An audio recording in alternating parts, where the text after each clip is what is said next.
advertising rules are a lot different for practices in Australia and the States and Canada than they would be here in Ireland and the UK. So you are you can be quite limited in the claims that you can make about outcomes of treatment.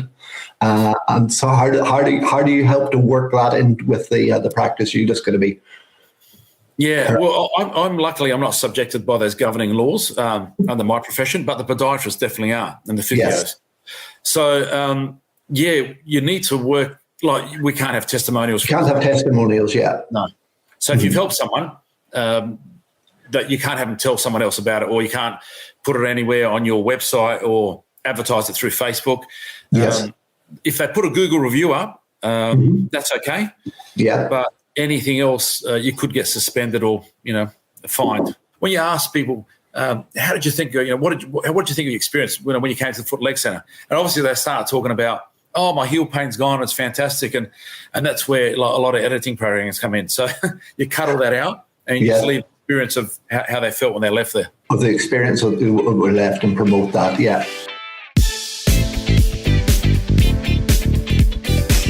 This is the Justin Blake podcast experience for health professionals that mean business. So wherever you are in the world, listen as we discuss everything you need for you and your health business to survive and thrive. Thanks for listening. And we are live. And good afternoon, everybody. Good evening in Adelaide. Tito is a colleague of mine. Thank you very much for joining me. Tito had a very early start this morning watching the football at what ungodly hour, 4:30 in the morning. Yeah, 4:30 a.m. That's right. It's been a long day. Well, it was obviously worth getting up for. It was now, yes. I thought, England at home, the crowd behind them.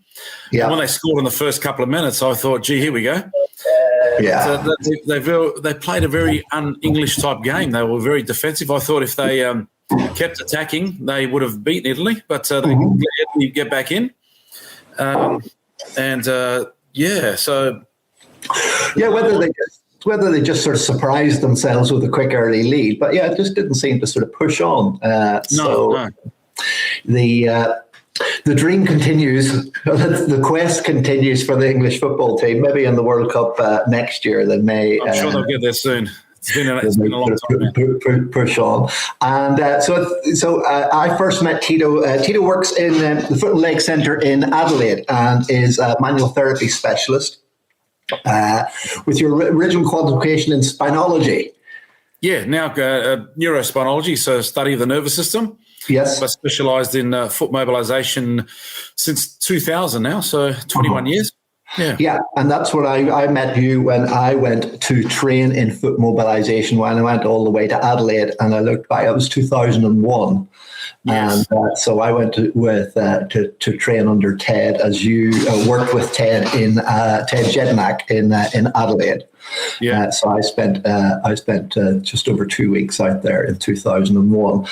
And I can tell you those 2 weeks feels like it was 3 weeks ago. Yeah, and we actually last met in Rome, which I'm sure is having a party today because your relations are from just outside Rome. So you're over and back to Europe quite a bit. Well, you were. Usually get there every couple of years. I do a lot of teaching in Valencia, Spain, with the college there. So teaching some chiropractic there and techniques, but also foot mobilisation and some dry needling techniques. But I haven't been now. I just realised it was 4 years right about now. Yeah. We were meant to go last year in October, and obviously the world has changed, and we haven't gone yet.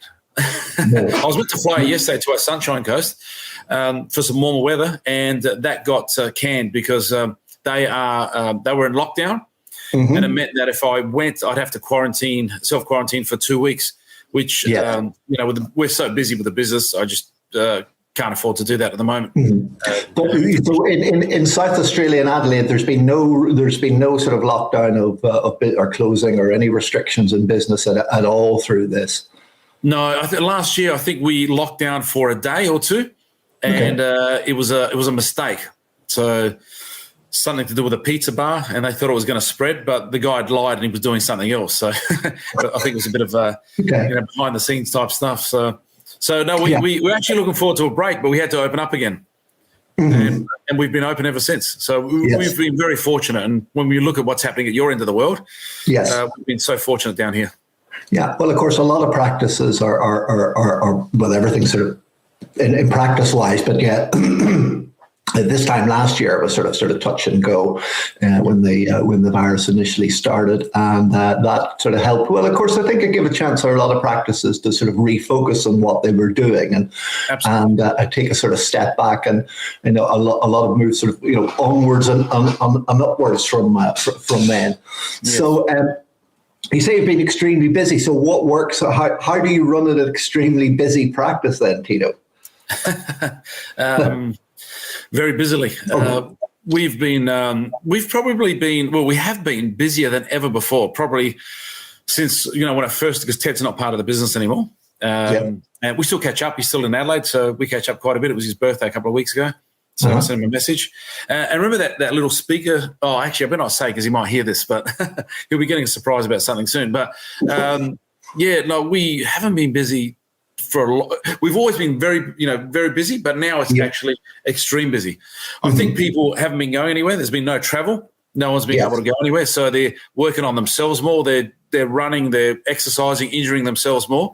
Maybe they have a bit of extra cash to look after themselves. So we've been very fortunate from that perspective. Yeah, no, I think there definitely have been lockdowns. Everybody was out exercising, cycling, walking, running.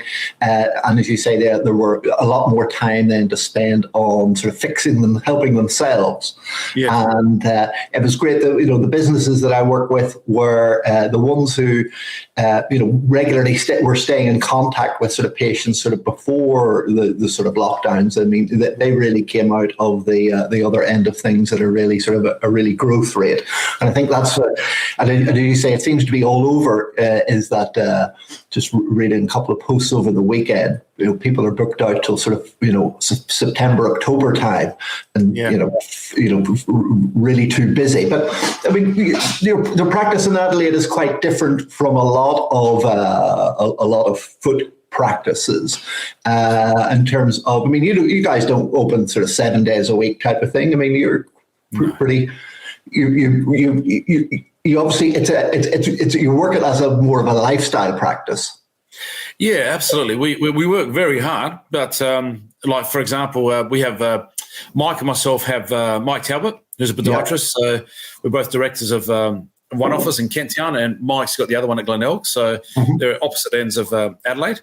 And, we just, I think we're open Mondays, half of Tuesdays, Wednesdays, 8 till 6, half of Thursdays, and then we're done. So, and like last week we had a team meeting. We still do training of practitioners, training of our front admin staff. So we do a lot of that in the Thursday afternoons or Fridays. But we're not on the tools as such. Yes. 9 to 5. No, it is definitely a lifestyle practice. We make sure we balance ourselves with, we work hard and then we play hard, and, we have a lot of rest time and recharge. We're really big on, self-care for ourselves and our team as well, because we've all got families, we've got kids the same age, and we want to make sure that, they get the best of us as well, as we do of them. Yeah. Yeah. And, because a lot of practices just seem to sort of, as they get busier and busier and busier, they don't build any of that self-care or downtime. And it is, as you say, when you want to give the best to the patients, you really need to sort of figure that into the into the way to work the practice. And and when you go, or when you're training people, or people come and visit the practice, do they find it sort of quite odd that it's only sort of, I say not that but everything's sort of, I've been there. It's very busy. It's very productive, very patient focused. Within the clinical hours, but they say a lot of practices sort of find that difficult to get their head around. Yeah, that you can make a long-term business from, structuring it around you. Yeah, well, it's been 20 years. Next February, March will be 20 years that we've been open. And, people like you still come around, and what we call the incubator, they'll come and spend a week or 2 weeks with us. Yeah. And at first it's a bit of like, wow, in your face. We focus on it. We're a very focused client. When they come in, we work with them. We don't muck around, but we really compact it. So we're getting the best out of ourselves and the best for them. Because 9 to 5, as you know, and I'm not sure who came up with this 9 to 5 business, but 9 to 5 is, it can be draining. And this week, for example, both practices have closed for 1 week.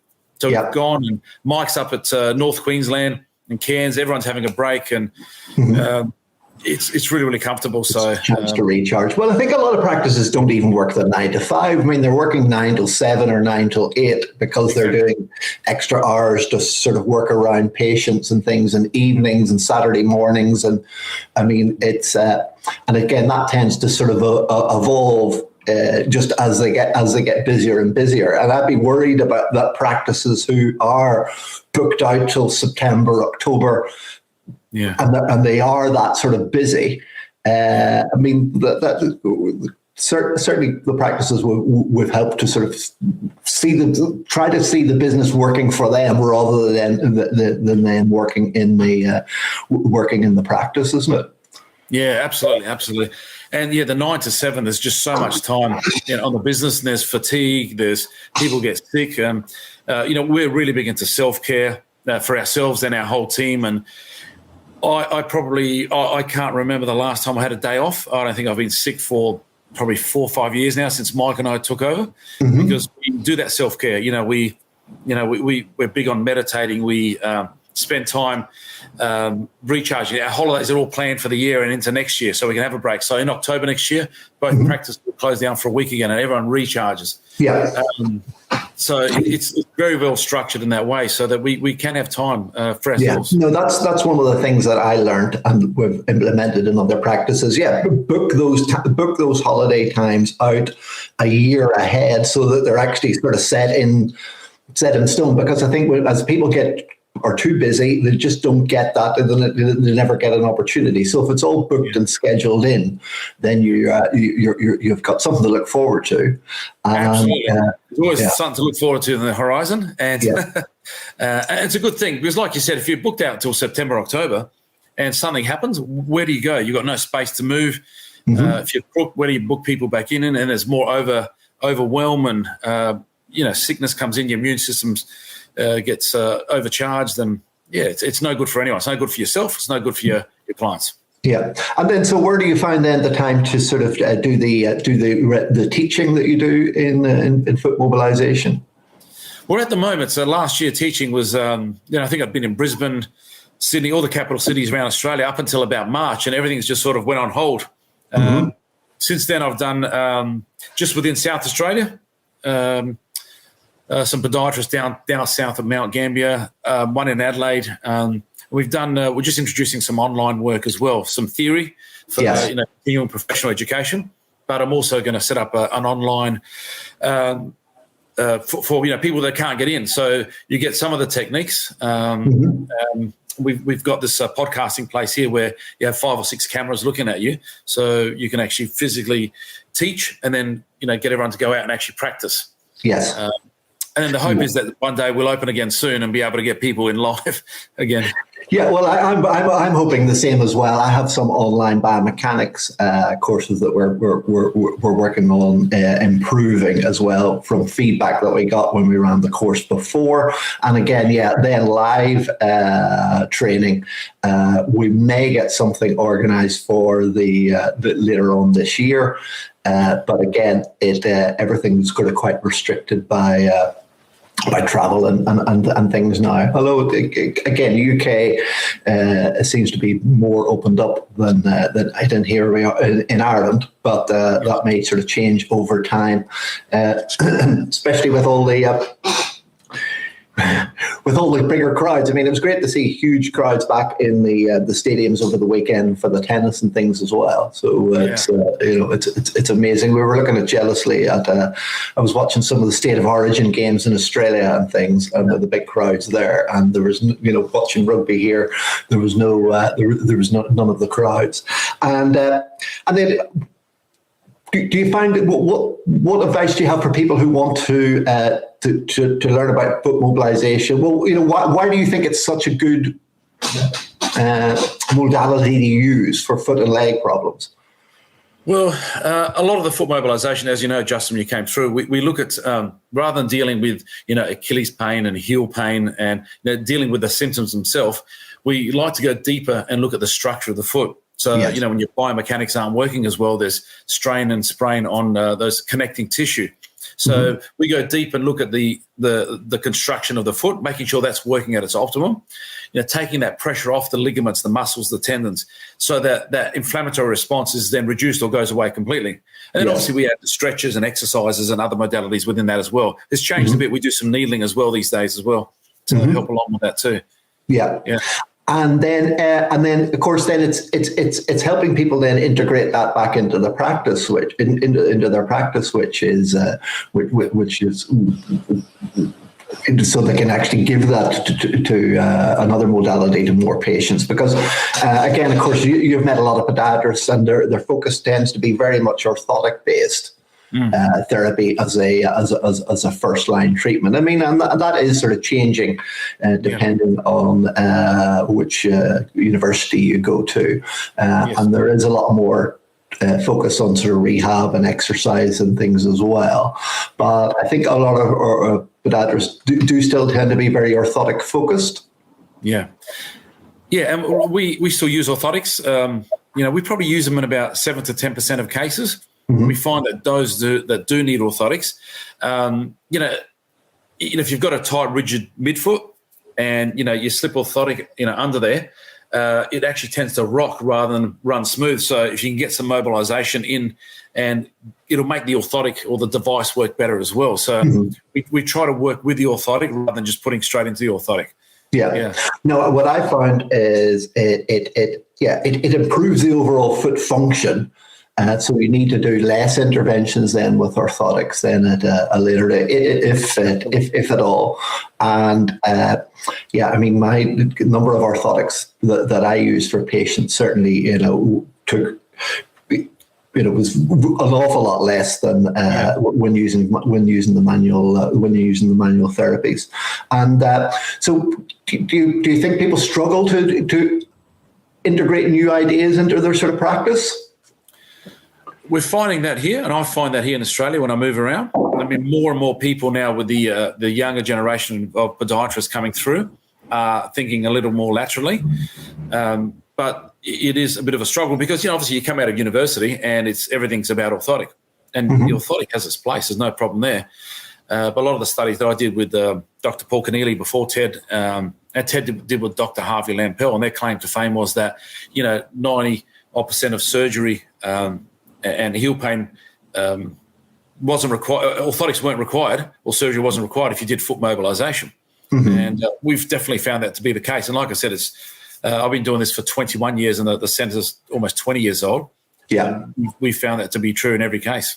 No, the results are amazing, especially for people who have had the bag of orthotics that come in, and when you have somebody who's sitting in front of you with with 4 or 5 pairs of orthotics, and they're looking at you and they're wanting some help. Well, certainly when I didn't have foot mobilization as a modality to use, it would be sort of scratching my head. The last thing they need at that stage is another pair of soft, rigid, whatever orthotics for them. Yeah, of course, because every practitioner can come in and you look at the orthotics, they tip the bag out and go, I could do better than that, and I reckon this is wrong and that's wrong, and then it's just another variation of someone else's opinion.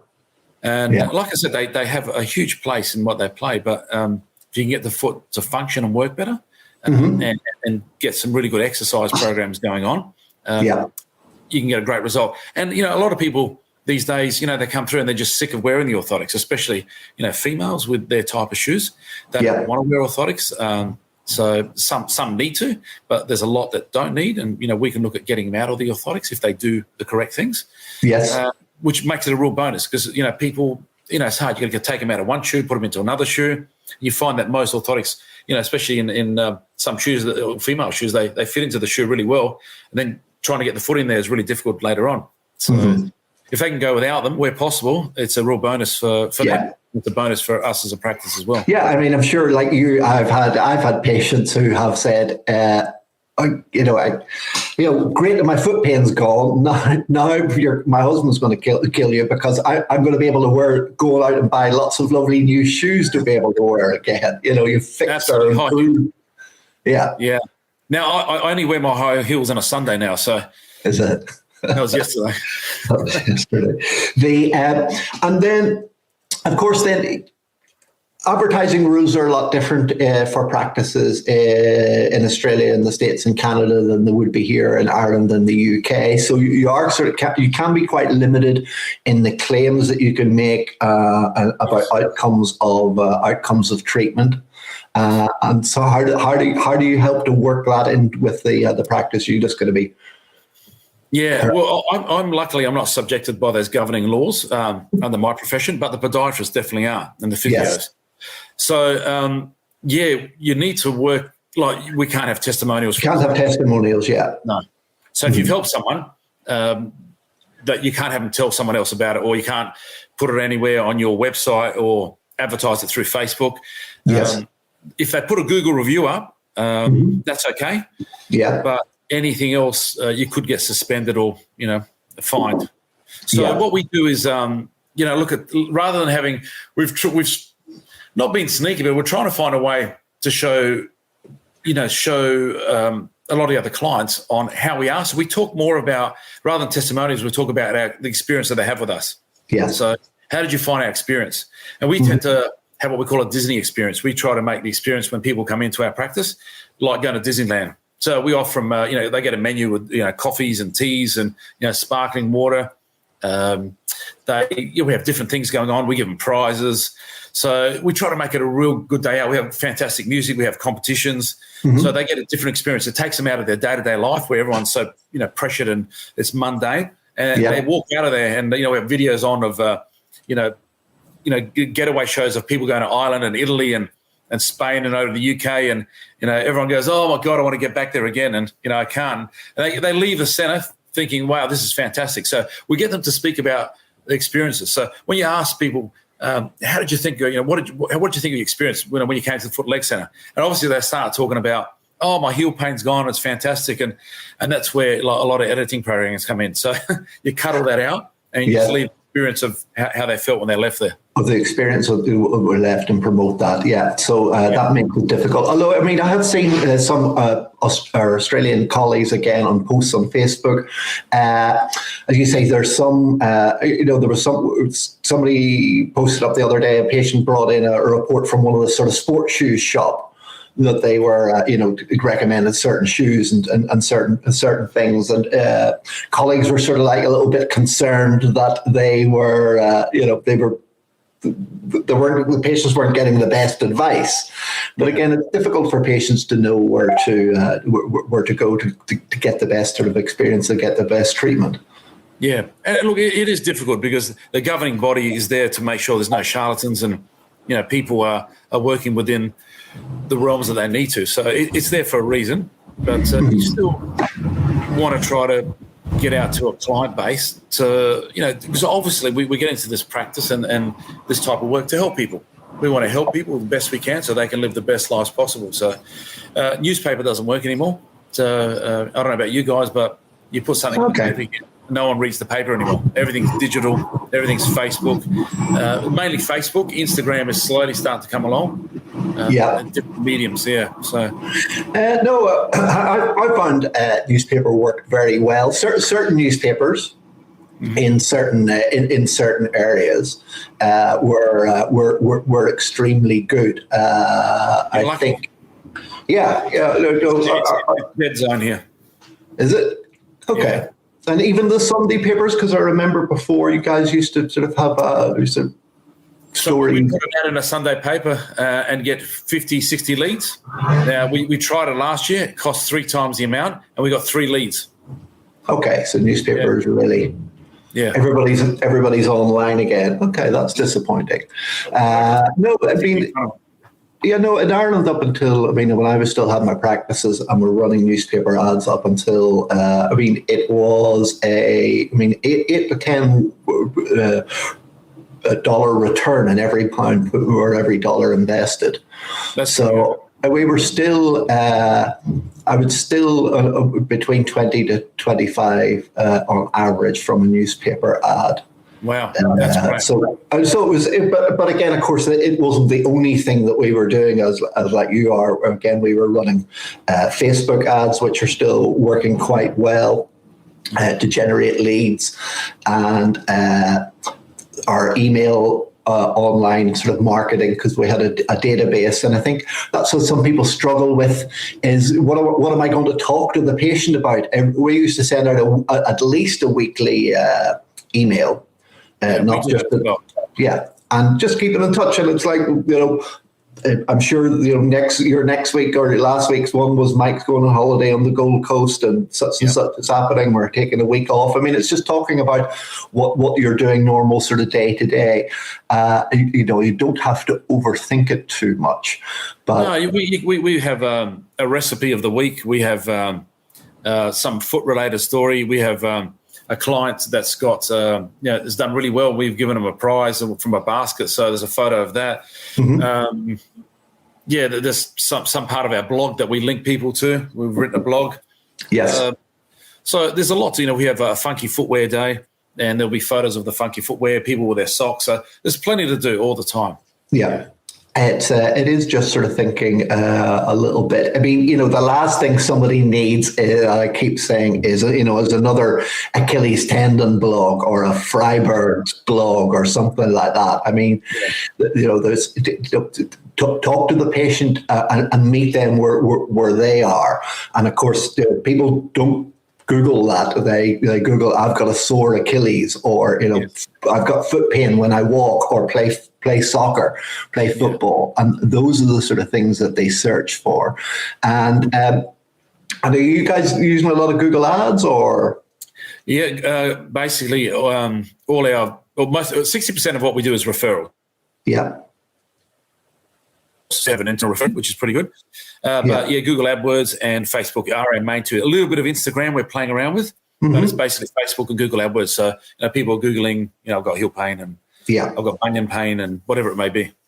Yeah, no, my breakdown in here in Ireland was about 30% referral, because we weren't as established as you guys were, and then 30% from 30 to 40% from Google Ads, and then the newspaper ads would bring in about 20-25%, and the rest would be sort of Facebook, as well. And I think it's smart to have a good, a few towers of advertising. Rather than just doing one, because if one dies, Facebook says, look, we're going to change the algorithms and we're not doing this anymore, then if everything's Facebook, then you're stuffed. Yeah. You've got to have your emails, you got to have your whatever you've got, you got to have your different towers of marketing going. Yes. No, email is definitely worthwhile because it's quite cheap.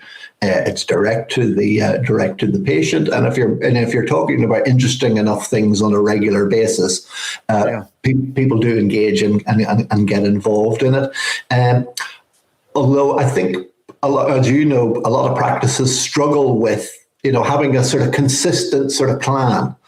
Sometimes it can be sort of quite scattergun approach, and it's not actually, that didn't work and it might never work, and don't try it again. And especially if they have been spent out money on Facebook ads or Google ads, and they haven't seen return on it, they sort of discount it. So I think when it's done right. I like to think I do. Then you do get a good return for it. But again, it's having the right message and having set in front of the right people, and then it's what you do after that. I mean, I think a lot of people do advertising today to hope that the phone is going to ring tomorrow. Yeah, doesn't work that way. Doesn't work that way. It's a lot of a longer sort of process.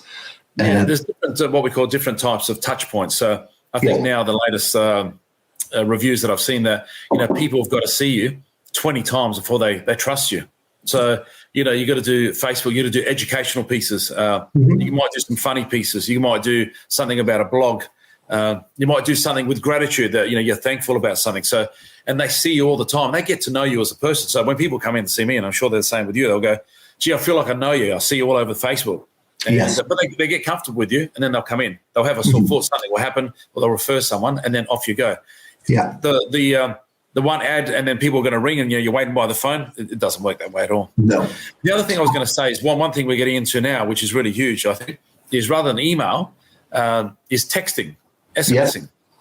Because emails, a lot of emails go to their junk email now, or they don't read them anymore because they're all on Facebook. So, but as soon as you get a text on your phone, bang, everyone looks straight away, and they'll tend to respond. So it tends to be a really good way of communicating to people instantly.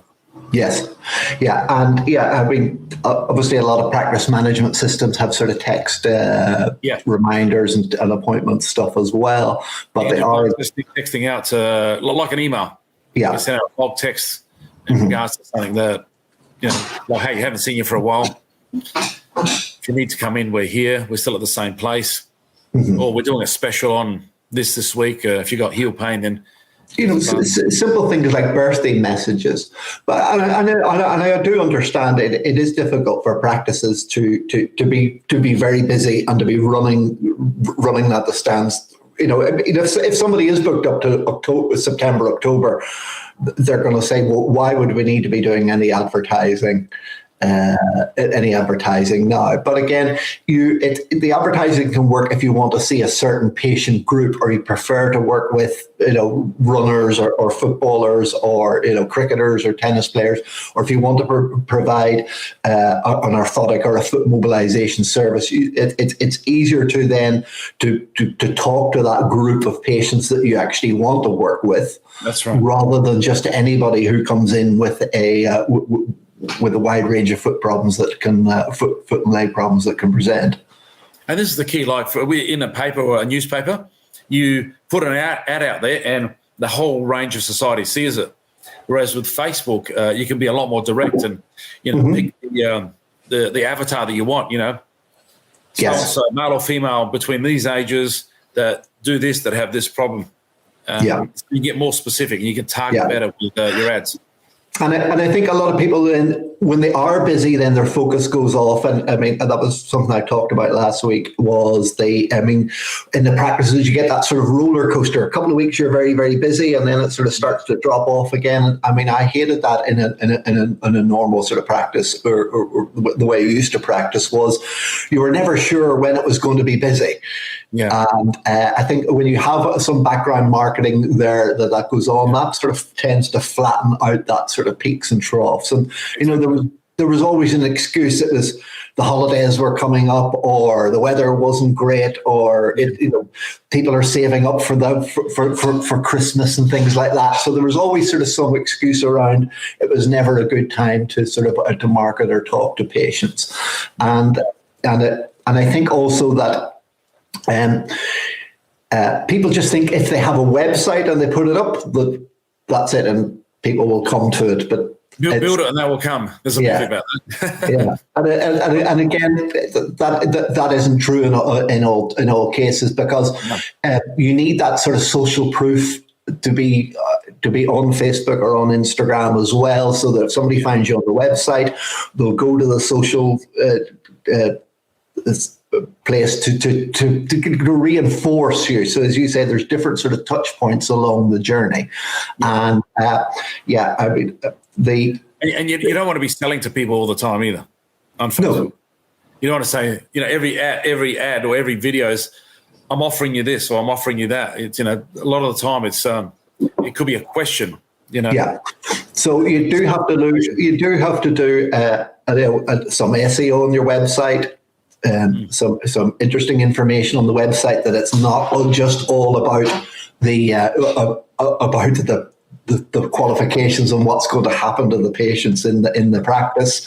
And then that's sort of backed up with some Google ads and some from Facebook ads as well.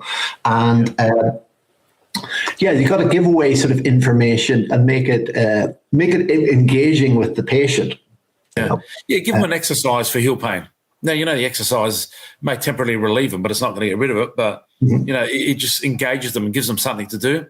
And, after a while say, I really think this girl or this guy know what they're doing, Yeah. And when, as soon as the iron's hot, that's when you strike. They've got a heel pain and they'll go, wow, I remember these guys. This is where I'm going to go to because they educated me. They seem like a really nice person. They're genuine. They show me some exercises. They seem to know what they're doing. So, let's go see them. And then you become the place of choice. And the harder you can do that, the better it is for you. And what I was going to say is what a lot of practices don't do because they're so busy. So now at the moment in the practice, Mike and I don't work full time. So I work on the tools Tuesday afternoon and Thursday mornings. And the rest I work on the business. So we measure and test everything. And when you've got enough data, not only for 1 year, but then for the next year, you can see trends that are happening. So if certain times of the season, like winter or Christmas, you're thinking, everyone's slowing down. Well, that's where you might introduce some specials to get that up. Yes. You can use it as a tool, a really, really important tool. And also, I think that when people start to advertise or start to market their practice is that, again, they're thinking sort of quite short term to fill those sort of quiet times up. And again, I think if you have your marketing and your message around the ideal patients that you want to work with, but also then those patients, they create a longer sort of lifetime value for the practice, as you said, which is, again, sometimes it can be sort of quite short term. Rather than looking at different patients or the categories, you want to work with a person who wants to help themselves as well.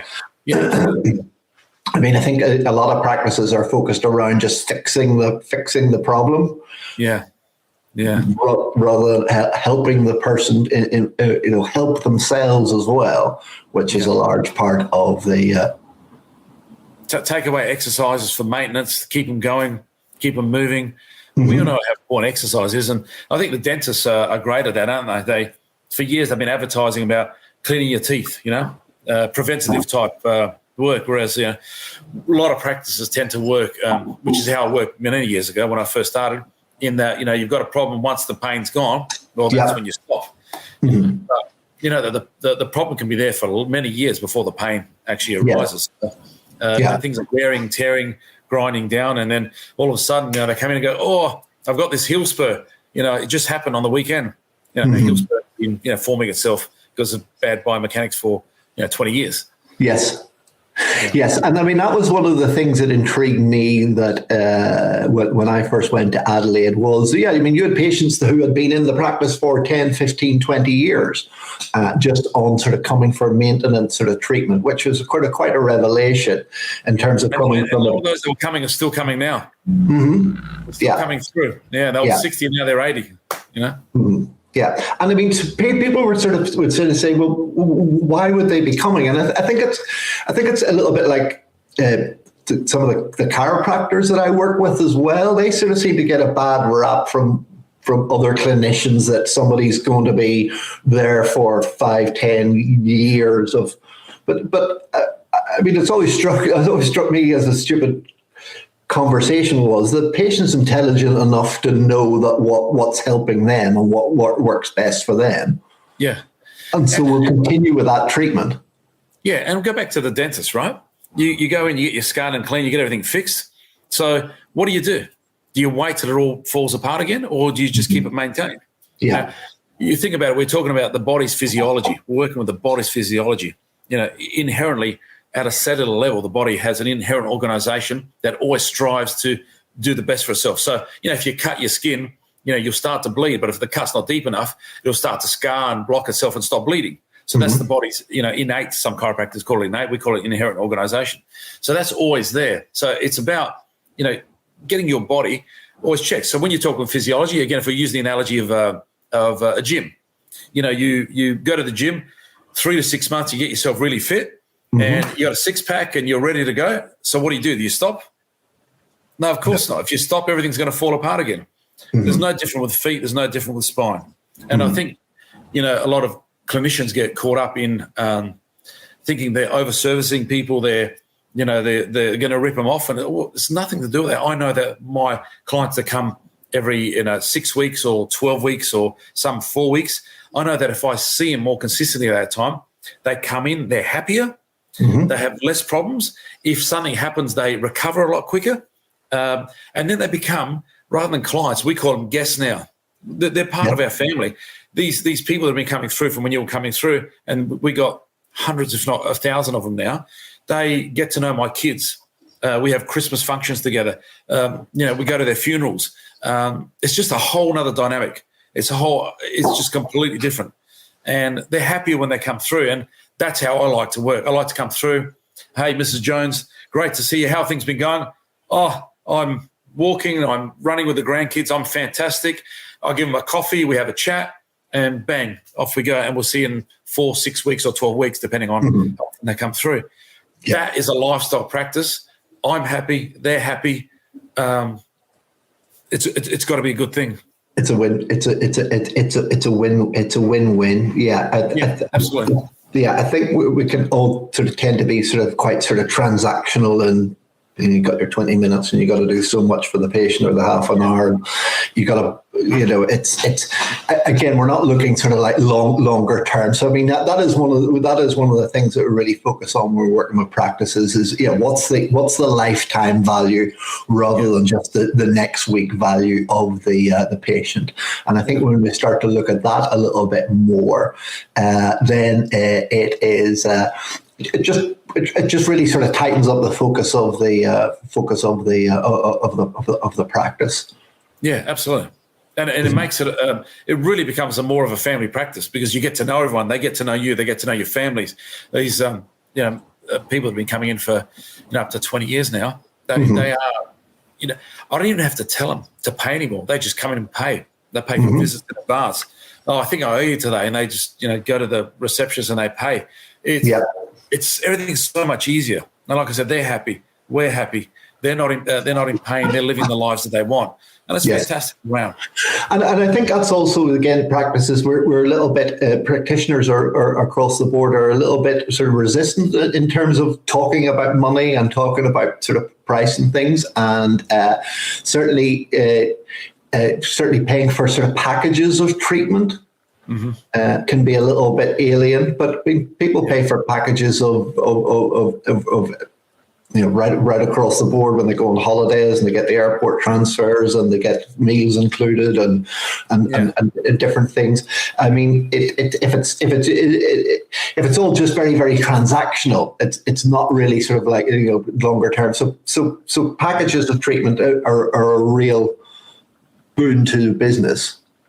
Yeah, well, number one, I was an accountant, so I was making a shitload of money. I don't know if I'm meant to swear on here, but anyway, I was making a lot of money. Apparently, I'm not allowed to swear, but not much.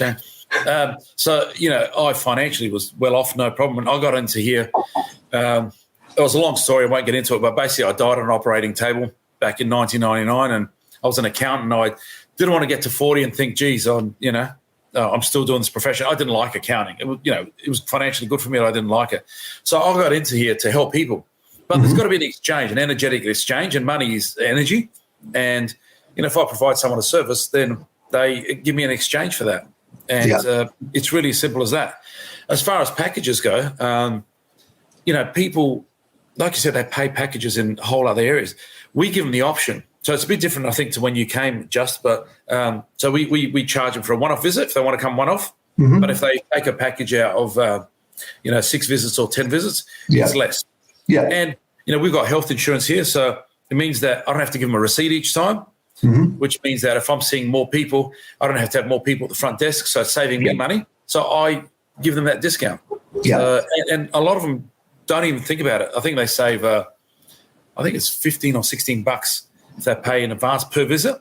So a lot of people, they don't even ask. It's like, here it is in advance. It's much easier for me. They can still claim for health insurance. And what it does as well, I found over the last 20 years, is that paying in advance gets them, what's the word? It makes them not accountable, but once they pay for 10 visits, they go through the whole treatment cycle. Because if they're relating to just pain, after 1, 2, or 3 visits, sometimes you can actually feel worse. because you're mobilizing and you're stirring things up. And you know, like exercise or like massages, they don't always feel great the first couple of times. You know, a lot of breakup of scar tissues, a lot of lactic acid that's released. There's uric acid through the joints, and you can feel like crap. So if they're paying per visit and they get to visit 3 and they're feeling like crap, they go, well, this is not working for me.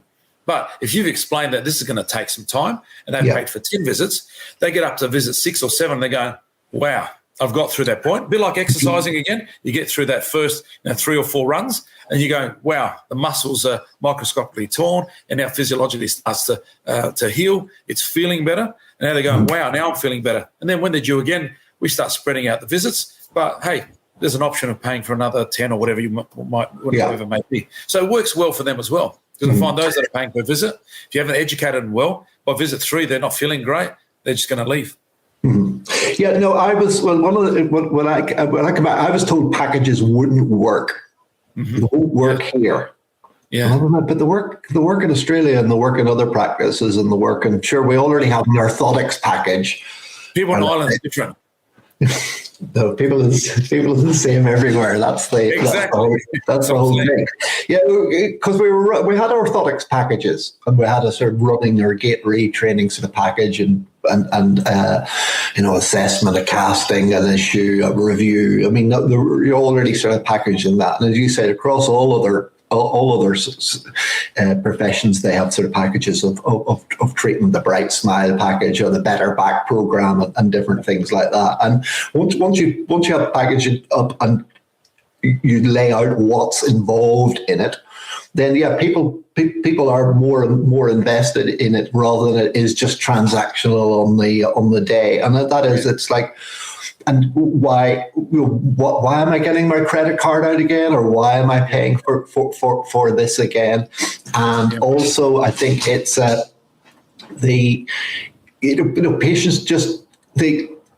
patients. I mean, of course, they just don't. They have set expectations of what will happen as well. But again, that's what comes in part of the sort of education of the patients about how you're going to help them on the journey that they're on. Yeah, so the paying per the paying the $50 or euros or whatever it is you charge there per transaction. People are looking for, I'm paying this for that service, but it's really not about that. It's really about paying for your experience and the results that you can get them. Yeah. Because with foot mobilization, you are providing a different service other than just orthotics or needling. And Justin, like by doing the foot mobilization, I've been doing it for over 20 years now, that 93% of the time someone comes to you with heel pain, they're going to get the result that you want. So we go through a process of elimination to see and make sure that we can help them. And our results are phenomenal, but they're phenomenal because we go through a process of bang, bang, bang, bang, meeting all these checkpoints to say that, yep, we know we can help you. And this is what we're going to do. Heel pain is the only thing problem we seem to have mentioned, because it is a huge part of the patient cohort that we see. I mean, 50 to 60. Heel pain. I mean, it is huge. Yeah. I mean, it is a huge issue. I mean, it would have been 50 to 60% of patients presenting in the practice. Yeah. Do you have the similar numbers? Is that with pain, did you say? Yeah, with heel pain. Heel pain. Oh, yeah, that's our number one bread and butter. Yeah. There's all those that have heel pain and all those that don't know it yet. And why do you think it's so prevalent? A few different things. I think footwear, not the right footwear for the right person. In football sense here in Australia, we have put out artificial pitches. Yeah. So a lot of severs and heel pain and shin pain coming through because of that. Just people not looking after themselves. I mean, feet are really out of sight, out of mind. Who gives a shit about your feet until they hurt? Yeah. When they hurt, they're the most important thing. When they don't, they're fine. Yeah. So. And and again, the intrinsic strengthening, you guys are still into a lot of sort of like intrinsic, foot core type of. Yeah, stretching and strengthening exercises and our proprioception. We've modified them slightly from when you were here. We've added some, taken some out. But definitely strengthening, stretching, and proprioceptive. Yeah. Yeah. And I find with proprioceptive, that sort of changed a bit too now, because there are so many more people with knee replacements that can't do your balancing or proprioceptive type work. So you got to pick and choose who you see. But definitely a huge part of it. Probably makes up the strengthening program. We've got what we call our exercise club now. And that makes up about 30% of what we do with the FMT. Yeah. Yeah, because there were some proactive practices really were on this side were over the lockdown. Yeah, they were running online classes and doing online sort of things for their patients. Again, but when they weren't able to get in to see them, and again, those practices really sort of like came out of the lockdowns. So much busier. And it was a free service that they're providing. For patients, but again, it's the way you word those sort of programs, and it's not about are you worried about your balance? It's you need to talk about are you able to get around up and down to the shops all right, or walking with the kids on the beach? I mean, it's talking to the patients about what they're actively seeking to do, rather than just sort of focusing on what they can't do. It's never about the pain. It's always about what we call their significant emotional event. What is it stopping them from doing? Playing with their grandkids, playing sport, going to the shops, playing golf. It's always that.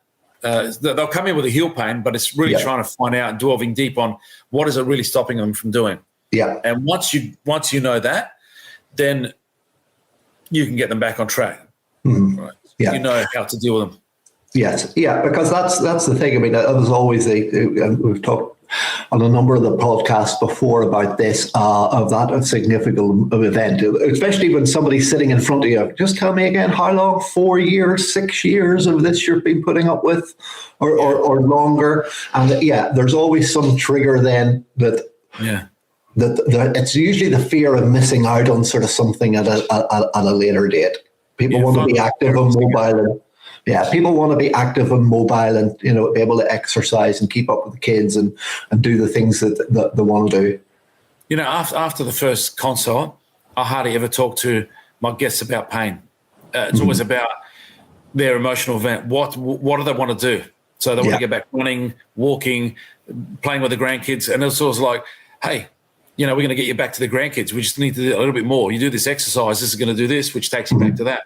Because if I'm going to say, if you do this exercise, you're going to feel better, or, it's going to make your muscles stronger. Big deal.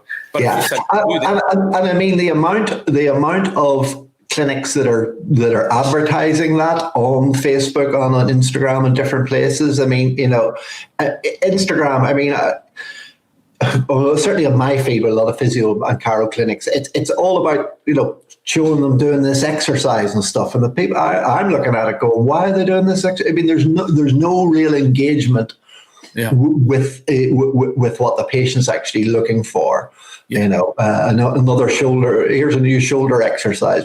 What for? What's the benefit of that? So I think if they just sort of think that if they talk about again the Freiberg's or the Achilles problem or that lower back pain, that the patient's going to equate that exercise is going to help, but logically that doesn't work. It's really taking them from shit to gold. How do I get you from shit to gold? Right? Yeah. That's what they want to know. In the end. Yeah, and when you used to use that sort of trick with kids, when with kids with severs or kids with knee issues and things, kid would be looking at you trying to give him exercises. You just relate it to his favorite football team. Yeah. Do you want to score like Messi? Yeah. He does these exercises, and rather than why am I going to have to stretch this or exercise that, and so it gives them sort of something that that just enlightens them to what the benefits are. Because I never did exercises. I never. You do them for a few days, you get a bit of benefit. That's right. If you do exercise and you start feeling better, you stop. If you do exercise and you don't feel better, you stop. Stop. Yeah. So there's got to be another reason why. Yeah, no. So I say that I see a lot of practices, and that's what I try to wean them off. Is that they can be putting a lot of time and effort into marketing that isn't given the right message. The last thing a patient needs to see is another Instagram post about a shoulder or knee rehab exercise and how to get more flexible hips. You got to talk to them about really why they're coming, what their main concern is, and again that what's going to get them to pick up the phone or click online booking. And exactly. So finally, any sort of top tips about how So as you say, it's of course if you're a good referral based practice, but what other things are working at the moment then? Referral base is the big one.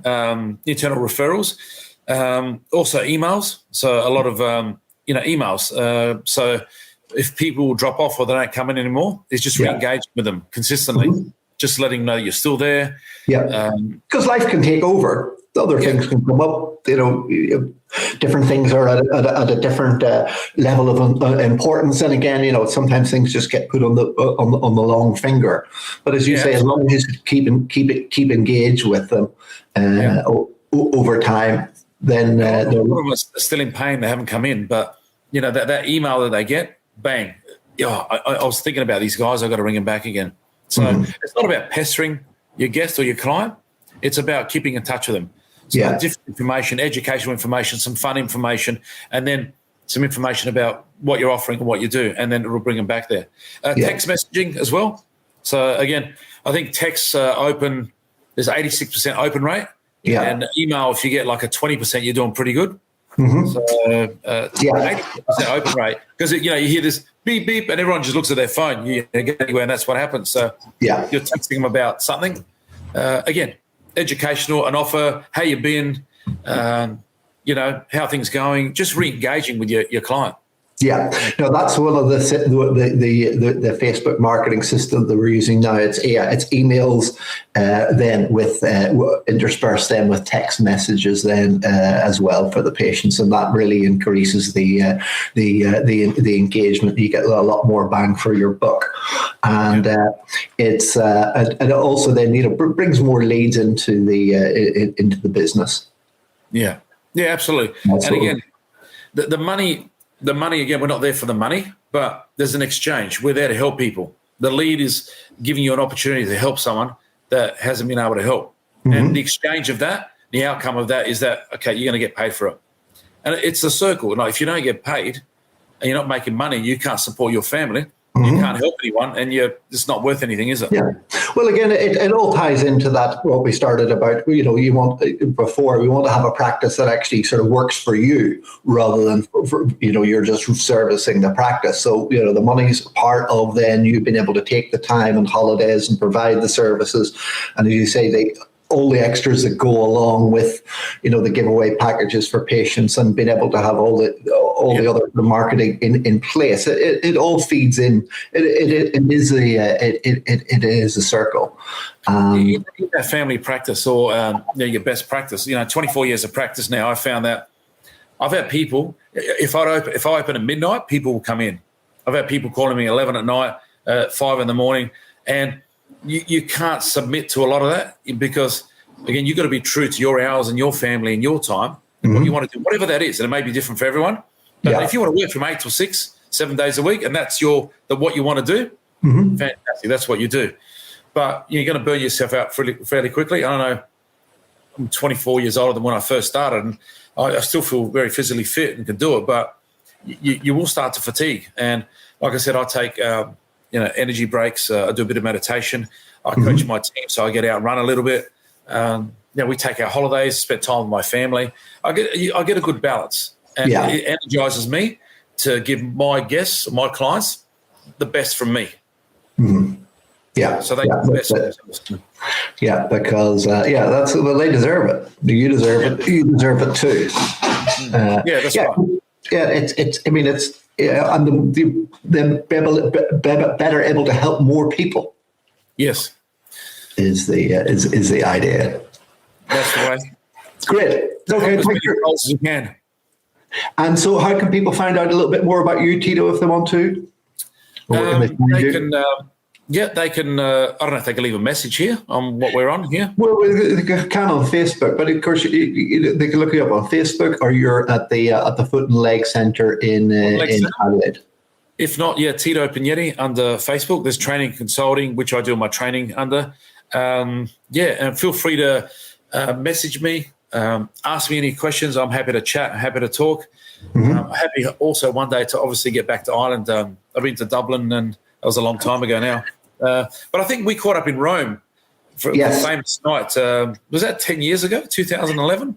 Yeah, it was 2011 or 2000. Was it? I was in Adelaide in 2011, so it was 2013. We were in Rome. Was it? Was a great time again. I'm looking forward to another night out and a drink with you, mate. Thank you very much. It's and if everybody wants to keep an eye out for my latest biomechanics courses that we're working on, and as I say, look out for coming live to some venues hopefully soon. That's great, Tito. You can hang on. Thank you very much, everybody. We will speak soon.